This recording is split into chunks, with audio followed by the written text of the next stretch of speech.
Hey. Lakini wacha niwaambie, hakuna mtu mwerevu kwa hii dunia kama William Ruto. Alikuja hapo kama ni Mount Kenya, aliwaambia hii serikali tutawainua. Wale mnauza mutura ninawainua, mwanza kuuza ng'ombe. Wale mnauza sijui ni kioski mtainuliwa. By the way, let me tell you, hii serikali ni ya watu ni ya mama mboga. Kwa sababu gani? You never, najua alikuwa anawaambia ataunda serikali ya mama mboga. Hamkumuuliza namna gani? Na kwa sababu hamkumuuliza, you cannot at any point msema ati yeye ni mkora. Rais Ruto si mkora.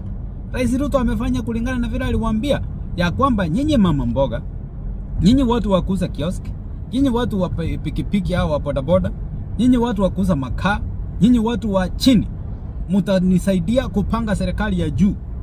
Na saa hii si ni mambo iko namna hiyo. Nyinyi watu wa chini si ndio mnalipa pesa ya kufanya affordable housing? Si nyinyi ndio mnalipa pesa ya SHA huko? Si nyinyi ndio mnalipa pesa ambayo inapanga magari? Unaona Kipchumba Murkomen anaweza kuja na gari kama 20 na yeye ni CS. Si mama mboga mnafanya maneno. Na unajua kuna kitu nimeshtuka jana, hata asiati nimeshtuka, nimeshangaa. Hadi saa hii mnakula ati nyanya 3 karibu 200. So unapika kitoweo, unaangalia nyanya huko, unakula kitoweo ukiangalia nyanya huko. Hiyo ndio inaitwa serikali ya mama mboga. Mama mboga, usipige kelele. Enjoy your government. Hapo Nyariba alichache. Niliona huyo janda anakuja na 1,100 anapea watu. Yaani rais ameenda miaka 4, amekuja through these people, mnapewa 1,100. Nyinyi mwenye wanapatia unajua ni akina nani? Ni mama mboga.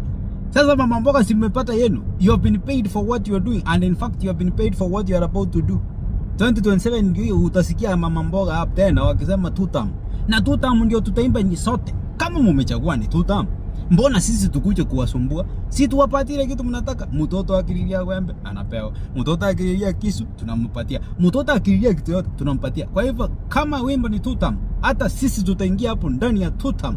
Tutapanga hii serikali 2027 ya ikuwe ya mama mboga, watu wa bodaboda, watu wa kioski na kila mtu. Alafu tukienda sehemu zingine tutatengeneza serikali ya Singapore.